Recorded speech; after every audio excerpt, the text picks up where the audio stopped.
का दावा नहीं किया। ये एक बहुत बड़ी बात है। जैसे ईसा ने ईसाई के पैगंबर होने का दावा किया और ये दावा किया कि वह खुदा का बेटा है। ईसा ने यह भी शर्त निश्चित की कि जब तक कोई आदमी यह स्वीकार न करे कि ईसा खुदा का बेटा है तब तक उसकी मुक्ति नहीं हो सकती। इसी प्रकार ईसा ने किसी भी ईसाई की मुक्ति के लिए अपने आप को खुदा का पैगंबर और बेटा मानने की अनिवार्य शर्त रख करके ईसाइयत में अपने लिए एक खास स्थान बना दिया। इस्लाम में पैगंबर दावा था कि वह खुदा के द्वारा भेजे गए इस्लाम के पैगंबर हैं। आगे दावा किया कि कोई आदमी तब तक मुक्ति नहीं पा सकता जब तक वह 2 बात और न स्वीकार करे। इस्लाम में रह करके मुक्ति रखने की इच्छा रखने के लिए यह स्वीकार करना आवश्यक था कि मोहम्मद साहब खुद जो है खुदा के पैगंबर थे। यह भी आवश्यक था कि मोहम्मद साहब खुदा के आखिरी पैगंबर थे, स्वीकार करना चाहिए। इस प्रकार इस्लाम में मुक्ति केवल उन्हीं के लिए निश्चित है जो ऊपर की 2 शर्तें स्वीकार करते हैं। पहली कि पैगंबर मोहम्मद खुदा पैगंबर हैं और दूसरा वही अंतिम है, उसके बाद कोई और पैगंबर होगा भी नहीं। तो इस तरीके से भगवान बुद्ध ने दावा किया कि मैं कोई जो है मतलब बहुत से धर्म इलाही धर्म कहे जाते हैं। इलाही का मतलब है कि जिसमें कोई भगवान की बात की जाती है। कोई धर्म इलाही इसलिए कहा जाता है क्योंकि वह ईश्वर का संदेश है और वह उसके द्वारा निर्मित प्राणियों के नाम होता है, इसलिए वे अपने रचयिता यानी ईश्वर की पूजा करें। यह संदेश किसी चुने हुए व्यक्ति के द्वारा दिया जाता है, उसे पैगंबर कहा जाता है। वो संदेश प्रकट करता है, वो संदेश लोगों के सामने वो धर्म चलता है। बुद्ध ने कभी अपने आप को खुद पैगंबर होने का दावा नहीं किया। इससे अधिक महत्वपूर्ण बात यह है कि भगवान बुद्ध का धम्म एक खोज है, इसलिए किसी भी इलाही से ये पूरी तरीके से है। इलाही का मतलब जिसमें खुदा का पैगंबर कोई होता है, अपने आप को कोई भगवान का दावा करता है, बेटा होने का दावा करता है, लेकिन भगवान बुद्ध का जो धम्म है वो एक खोज है, एक डिस्कवरी है। इसीलिए इसको जो है इलाही धर्म नहीं कहा जा सकता। और भगवान बुद्ध ने इन अर्थों में एक आविष्कार खोजा है क्योंकि पृथ्वी पर मानवीय जीवन की स्थिति के अध्ययन गंभीर परिणाम है कि जिन स्वाभाविक प्रवृत्तियों यानी इंस्टिंक्ट्स को लेकर के आदमी जन्म ग्रहण करता है उन्हें पूरी तरीके से समझ लेने का परिणाम। यानी भगवान बुद्ध का धर्म ये कहता है कि आज तुम्हारा जन्म हुआ है तो तुम्हारा जन्म किस कारण से हुआ है ये तुम्हें समझ लेना बहुत आवश्यक है, और फिर इसके बाद जो मानव के हित में नहीं है उसको आप छोड़ दीजिए और आगे बढ़ जाइए। इसी तरीके की बहुत सारी बातें हैं जो आप लोग इसको आराम से जो है खुद से रीड कर लेंगे तो समझ में आ जाएगी, लेकिन हम चाह रहे थे कि हमारे रहते आप लोग ये तीसरा जो भाग है जिसमें ये पढ़ाया जा रहा है कि धम्म क्या है, धम्म क्या है, हम इससे आज शुरू करेंगे। और ये जो बीच वाला हिस्सा जो मैं छोड़ दे रही हूँ इसको आप लोग खुद से रीड करिएगा क्योंकि इसमें बहुत सारी समझ में आ जाएगी। लेकिन अभी जो पढ़ने जा रहे हैं ये थोड़ा सा मुश्किल चीजें हैं कि धम्म क्या है। जो बुद्धम बोलते हैं तो धम्म एक्चुअली है क्या। जीवन की पवित्रता की है, जीवन की 3 तरह की पवित्रताएं हैं। और पवित्रता क्या है, जहां देखिए 3 तरह की पवित्रताएं हैं और है। आपने नाम लिया, आपने साफ सुथरा कपड़ा, क्या पवित्र साफ सुथरा, ये नहीं। एक आदमी जीव हिंसा से यानी दूसरे को मारने पीटने से विरत रहता है, चोरी से विरत रहता है, किसी भी प्रकार की चोरी का मतलब केवल पैसे रुपए की चोरी नहीं होती है। अगर आप किसी चीज की चोरी करते हैं यानी कि आप झूठ बोलने की प्रवृत्ति है तो वो भी चोरी का एक फॉर्म है, पाप कहते हैं इसको। शारीरिक पवित्रता, इसको कपड़ा पहन लेना, नहा धोकर उसको पवित्रता नहीं कहते हैं। ये इन प्रवृत्तियों से, हिंसा से, चोरी से, पाप कर्मों से विरत रहिए, इसको शारीरिक पवित्रता कहते हैं। दूसरा, वाणी की पवित्रता, जहां एक आदमी झूठ बोलने से विरत रहता है उसको कहते हैं वाणी की पवित्रता।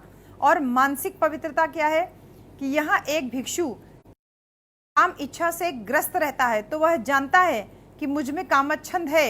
यदि वह काम से ग्रस्त नहीं रहता है तो वह जानता है कि मुझ में यह भावना नहीं है। वह यह भी जानता है कि अनुत्पन्न कामछंद की उत्पत्ति किस प्रकार होती है और जब वह उत्पन्न हो जाए तो उसको कैसे त्यागा जा सकता है और भविष्य में किस प्रकार से यह उत्पन्न नहीं होगा। यानी आपके मन में किसी भी प्रकार की बुरी प्रवृत्ति ने जन्म ले लिया, फिर आपको यह पता है कि वो बुरी प्रवृत्ति आप ही उसको दूर कर सकते हैं, कोई और दूर भी नहीं कर सकता। इसको बोलते हैं मानसिक प्रवृत्ति, मानसिक पवित्रता। यदि उसमें दुष्ट भाव होगा तो वह जानता है कि मुझ में दुष्ट भाव है। यानी अगर आप अंदर से दुष्ट हैं, आप अच्छे हैं, तो आप स्वयं जानते हैं कि आप अंदर से श्रेष्ठ हैं, कि आप दुष्ट हैं, कि आप अच्छे हैं, कि आप बुरे हैं, कि मुझ में दुष्ट भाव है। वह उसकी उत्पत्ति और त्याग को भी जानता है, और वह यह भी जानता है कि भविष्य में हूँ, कि मैं अच्छी हूँ, कि मैं खराब हूँ। हो सकता है मेरी बात किसी को अच्छी लगती हो, किसी को बहुत बुरी लगती हो, किसी को समझ में आती हो, किसी को बिल्कुल ना समझ में आती हो। तो हमें पता है ये, और हम कैसे उसमें इम्प्रूव कर सकते हैं ये भी मुझे स्वयं ही पता है, दूसरे को नहीं पता होगा। अपनी कमियों के बारे में स्वयं से ज़्यादा कोई व्यक्ति नहीं जान सकता।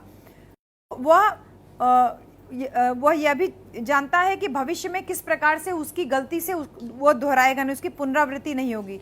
अगर उसमें आलस तंत्रा यानी कि आप आलसी हैं, वह जानता है कि मुझ में आलस्य है और मैं उस आलस्य को किस तरीके से दूर कर सकता हूं। तो ये मानसिक पवित्रता है, यानी कि अपने मन की दुर्बलताओं को आप व्यक्ति स्वयं जाने और फिर स्वयं ही जानता है कि उसको कैसे दूर किया जा सकता है।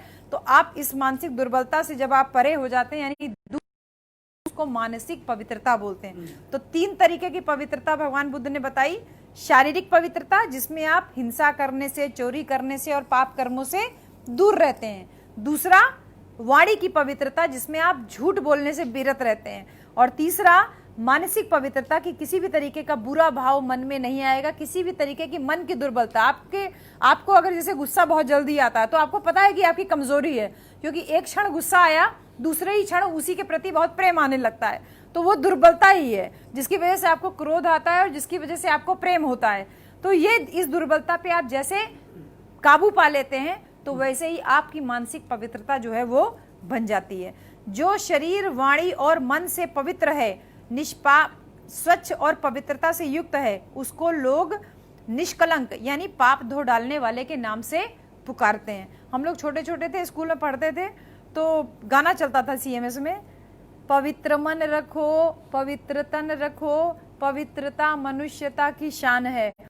मन वचन कर्म से पवित्र है, वो चरित्रवान ही यहाँ महान है। ये छोटे पे से सुनते आए, लेकिन अब जब पढ़ रहे हैं तो पता चला ये तो भगवान बुद्ध का सिद्धांत है। भगवान बुद्ध का सिद्धांत है। वो कह रहे हैं कि जो शरीर, वाणी और मन से, जो मन वचन और कर्म से पवित्र है, यही भगवान बुद्ध बोल रहे हैं कि पवित्रता 3 प्रकार की होती है, शारीरिक, वाणी की और मन की। तो आपके वाणी का मतलब आपके कर्म की जो पवित्रता है, शरीर की जो पवित्रता, आपके मन की जो पवित्रता है, जो उससे पवित्र है, उसको लोग निष्कलंक बुलाते हैं। पवित्रता 3 प्रकार की होती है, शरीर की पवित्रता, वाणी और मन की। अब शरीर की पवित्रता क्या है, तो वही चीजें हैं, दोबारा रिपीट हो रही हैं। अब दुर्बलता, एक आदमी लोभी और दोषपूर्ण नहीं होता है, सम्यक दृष्टि रखता है, इसको मन की पवित्रता कहते हैं। ये 3 प्रकार की। अब दुर्बलताएं 5 तरह की हैं जो ज्ञानार्जन में दुर्बलता का कारण होती है। कौन सी 5 दुर्बलताएं हैं, इसको आप इंग्लिश में समझ लीजिए कि देयर आर 5 वीकनेसेस।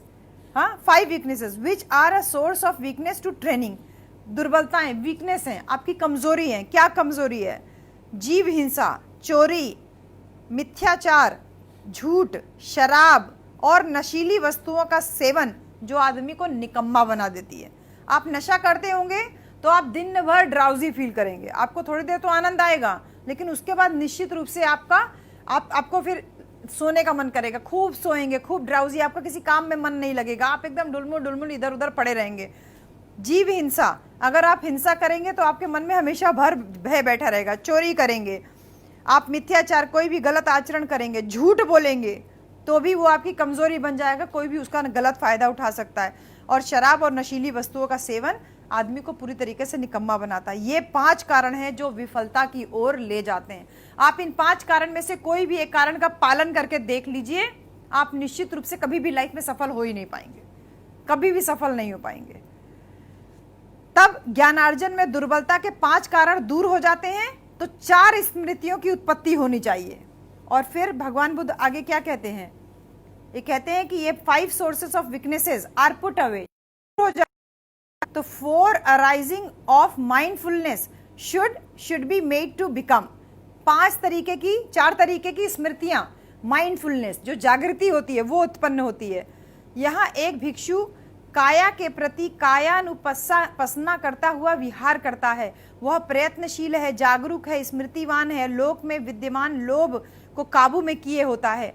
वह वेदना के प्रति वेदनानुपसी होकर के, देखिए काया के प्रति, कि हम लोग क्या है, बाल काटते हैं, लिप क्रीम लगाते हैं, पाउडर लगाते हैं, लिपस्टिक लगाते हैं, साबुन लगाते हैं, तेल लगाते हैं, इतना सारा करते हैं ना, अपने शरीर के लिए तो करते हैं। क्रीम पाउडर लगाएंगे, शैम्पू लगाते हैं, तेल लगाते हैं, डैंड्रफ हो जाता है दही भी लगा लेते हैं, अंडा भी लगा लेते हैं, तमाम तरीके का तामझाम करते हैं। लेकिन जो एक भिक्षु हो जाता है वो सबसे पहले अपने केश ही उतार देता है। कहते हैं, भगवान बुद्ध कहते हैं कि बालों से जुड़ी हुई 5 समस्याएं हैं कि आप बाल आपके लंबे होंगे तो आपको उनको डैंड्रफ से फ्री रखना होगा, जुएं पड़ सकती हैं, उसमें खुश्की हो सकती है, उस जो है वो हैं, वो 2 मुँहे हो सकते हैं। तो 5 तरीके की दुर्बलताएं भगवान बुद्ध ने बाल से रिलेटेड बताई है, तो उसको आप दूर कर दीजिए। तो सबसे पहले वो 5 दुर्बलताएं दूर हो जाती हैं। आपका सबसे जो बड़ा गहना जो लोग मानते हैं, कहते हैं कि सुंदरता आपकी बालों से होती है, पहले वो आपने कर दिया। तो एक जो भिक्षु बनता है वो सबसे पहले केश उतरवाता है। तो काया के प्रति कायानुपसना करता है, जिसको कायानुपसना क्या बोलते हैं? अब मॉन्क अब contemplating the body as body, strengthfulness and self-possessed, having overcome both the hanker and common in the world. कायानुपसना, काया के प्रति वो एकदम मतलब विरत हो जाता है। बाल नहीं रहेंगे कोई बात नहीं है, हम तब भी सुंदर लगेंगे क्योंकि हमारे पास मन की सुंदरता है। फिर वो वेदनानुपस्सी हो जाता है, वेदना के प्रति बोल देता है, गुस्सा आ जाता है। फिर कोई प्यार से बोल देता है, उसके प्रति इतना प्रेम उमड़ जाता है। फिर किसी से झूठ बोल देते हैं, किसी से चोरी कर लेते हैं, लेकिन वो हर तरीके की वेदना, उसको आप 4 गाली भी दे लीजिए तो भी उसको कोई फर्क नहीं पड़ता। क्यों? क्योंकि उसे पता है ना, भगवान बुद्ध ने कहा ना, जो चीज मैं ग्रहण नहीं कर रहा हूं तुम्हारे पास ही तो रह जा रही है। आप मुझे गाली दे लीजिए और मैं अगर उसको नहीं ले रही हूँ, यानी मैंने आपको पलट के जवाब नहीं दिया, तो वो आप ही के पास तो रह जा रहा है। आपका बुरा आचरण केवल आपके पास रह जाएगा, उसका दूसरे के ऊपर कोई फर्क नहीं पड़ने वाला। आप केवल जलते रहोगे, कुड़ते रहोगे, परेशान होते रहोगे, दिन रात उसके बारे में सोचते रहोगे। लेकिन एक भिक्षु जो होता है वो किसी भी तरीके की बुरी बातों को ग्रहण नहीं करता, वो खुश रहता है। वह चित्त के प्रति चित्त अनुपस्सी हो जाता है। चित्त के प्रति वो अपने मन को एकाग्र कर लेता है और चित्त में जो विकार उत्पन्न होते हैं, विचार उत्पन्न होते हैं, उनको वो परे कर देता है और धम्म के प्रति आगे बढ़ता है। और ये वो प्रयत्नशील जागरूक हो जाता है। तो ज्ञानार्जन में दुर्बलता के ये 5 कारण हो जाते हैं। तो 4 स्मृति उपस्थानों की उत्पत्ति है। स्मृति उपस्थान, sources of weakness are put away, जब ये दूर हो जाते हैं, 4 arising of mindfulness should be made to, 4 प्रकार की स्मृति होती हैं। उसके बाद 3 घात, 3 फेलियर। केवल ये एग्जाम में नंबर पास हो जाना, फेल हो जाना, ये फेलियर नहीं है। 3 प्रकार के फेलियर भगवान बुद्ध ने बताए हैं। फेलियर इन मॉरल्स, शीलघात, फिर चित्तघात, फेलियर इन माइंड, और तीसरा है दृष्टिघात, फेलियर इन व्यू।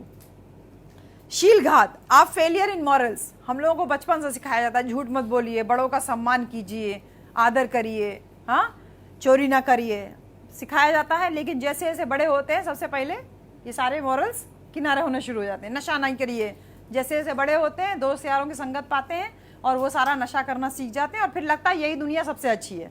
शीलघात। दूसरा चित्तघात, फेलियर इन माइंड, जब आपने नशा करना शुरू कर दिया, झूठ बोलना शुरू कर दिया, आपने चोरी करना शुरू कर दिया, आपका दिमाग जो है पढ़ने में नहीं लगेगा, बाकी सारी चीजों में लगेगा। फिर आपको वो कंपनी ज्यादा अच्छी लगने लगती, फिर आपको सब बाकी सब चीजें सुपरफिशियल लगने लगती है। दृष्टिघात, और फिर दृष्टि का भी हास होता है। आप सही को सही नहीं जान पाओगे, गलत को गलत नहीं जान पाओगे, गलत को सही जानोगे और सही को गलत जानोगे। तो 3 घात हैं, 3 फेलियर होते हैं लाइफ में। शीलघात, जिसने चोरी की, हिंसा की, किसी भी तरीके का मॉरल का फेलियर किया।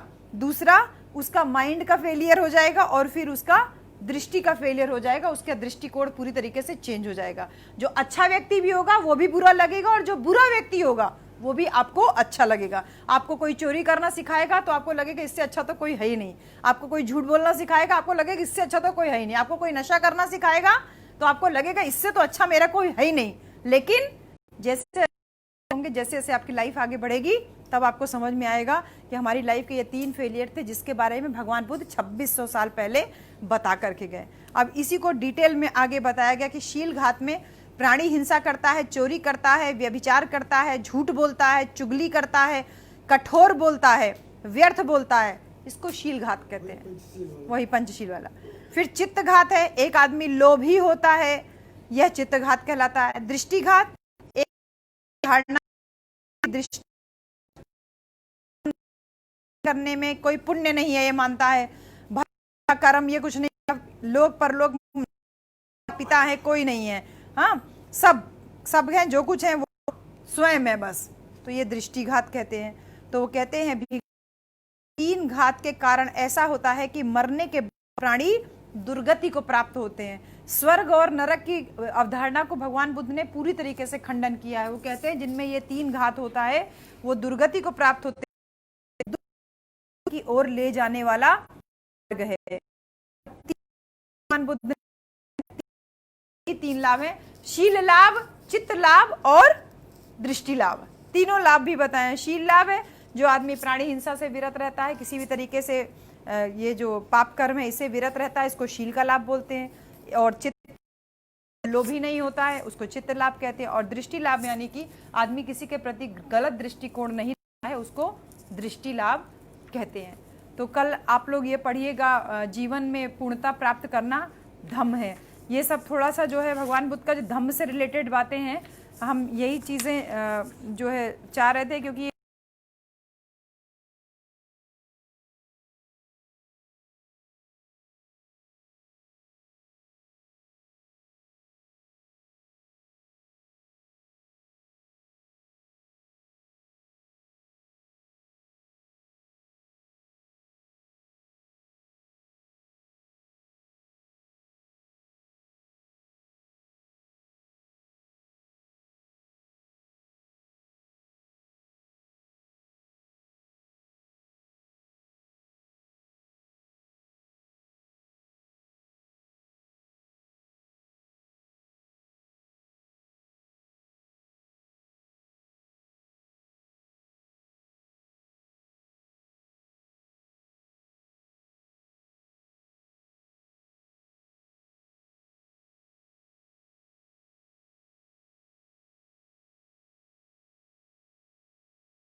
अपने वाणी पे काबू रखिए, अपने मन पे काबू रखिए और अपने चित्त पे काबू रखिए। ये 3 जो भगवान बुद्ध ने बताए, इससे आप दूर रहेंगे, यानी फेलियर आप कभी आपको छुएगा भी नहीं। फिर यही आपके लाभ भी बताएं, फिर ऐसे ही पवित्रताएं बताई और ऐसे ही दुर्बलताएं भगवान बुद्ध ने बताई। तो कल ये पाठ फिर से जारी रहेगा। भगवान बुद्ध और उनका धम्म का पाठ डेली चल रहा है। जिन पाठकों के पास ये जो दर्शक हैं हम लोगों के पास, उनके पास ये पुस्तक नहीं है पढ़ने के लिए, आप ज़रूर इसको मंगाइए। हमारे परम पूज्य बोधाचार्य शांति स्वरूप बौद्ध जी जो हमको छोड़ के चले गए, लेकिन अपने पीछे एक बहुत बड़ा साम्राज्य छोड़ के गए हैं, एक बहुत बड़ा प्रकार लोग डाउनलोड कर सकते हैं। तो कल फिर इसी समय पर मुलाकात होगी। सभी को जय भीम, नमो बुद्धाय।